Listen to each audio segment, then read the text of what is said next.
Assalamualaikum warahmatullahi wabarakatuh. Ketika menjelang wafat Rasulullah di tahun 13 Hijriah, maka di waktu itu mulai bermunculan nabi palsu. Di antaranya ada Tulaihah al-Asadi dari Bani Khuzaimah. Kemudian ada di negeri Yaman namanya Aswad al-Ansi.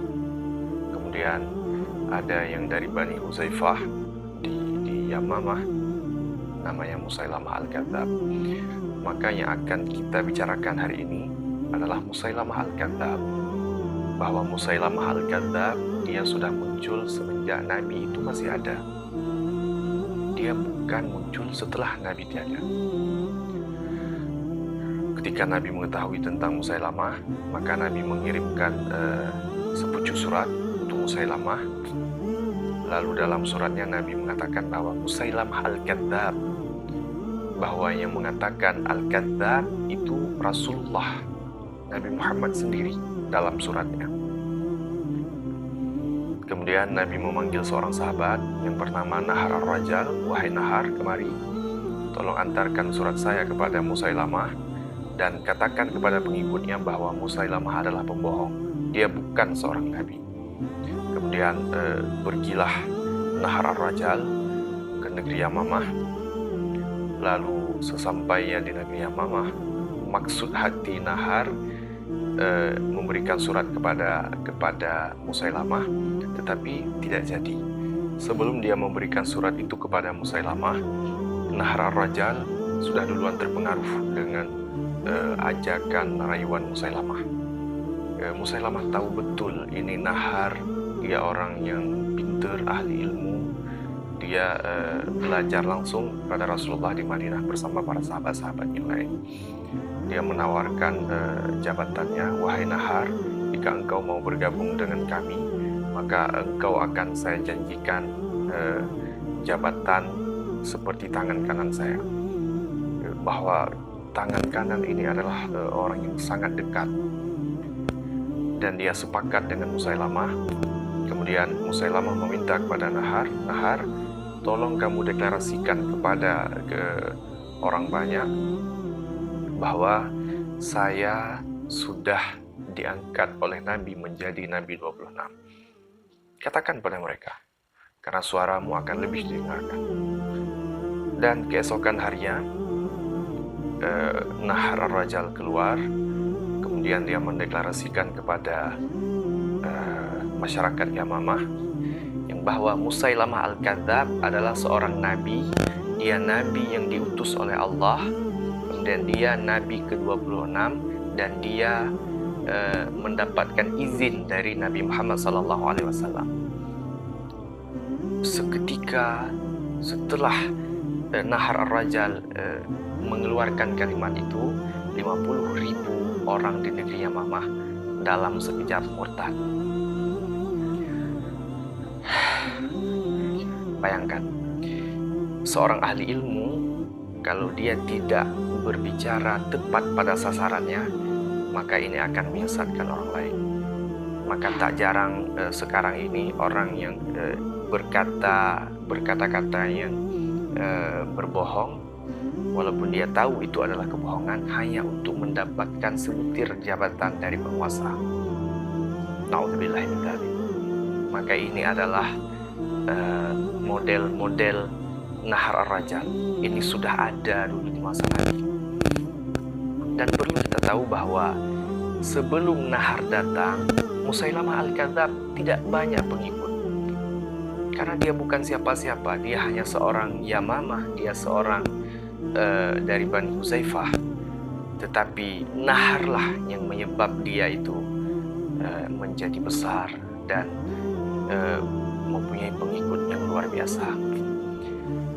Sebenarnya hal ini sudah pernah Nabi katakan dalam hadis ketika masih dalam majelis ilmu. Di situ ada Abu Hurairah beserta para sahabat yang lain, dan juga di majelis itu hadir Nahar ar-Rajal. Nabi pernah berkata bahwa di antara kita ini nanti ada seorang yang gigi gerahamnya itu sebesar bukit Uhud. Maka ketika mendengar berita ini, Abu Hurairah mempunyai rasa takut yang luar biasa. Abu Hurairah khawatir betul kalau nanti seandainya saya yang dimaksudkan dalam hadis Nabi itu.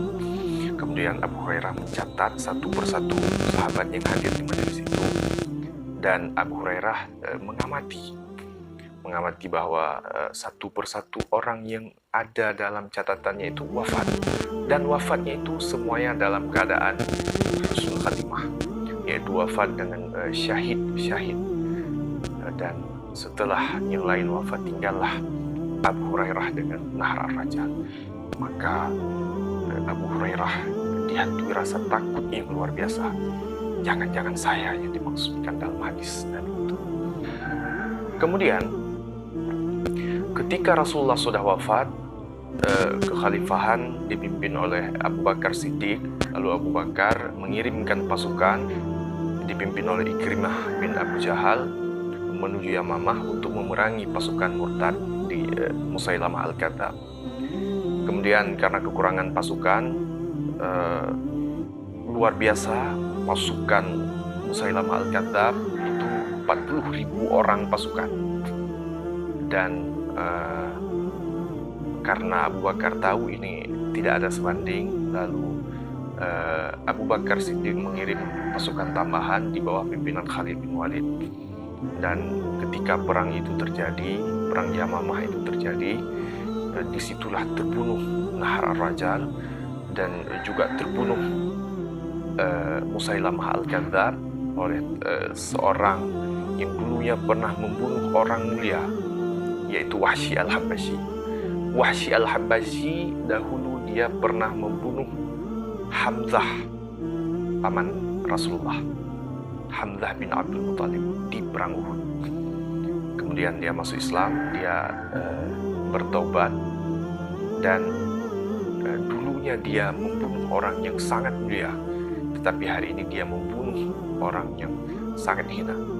Rasa-rasanya apa yang dia alami sebelumnya, rasa bersalah yang luar biasa itu terbayar karena matinya Musailamah di tangan Wahsy Al-Habasyi. Maka inilah kisah yang luar biasa.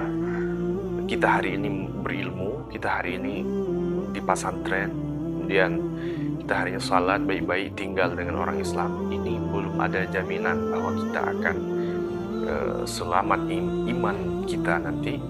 Ini tidak ada jaminan bahwa kita akan husnul khatimah.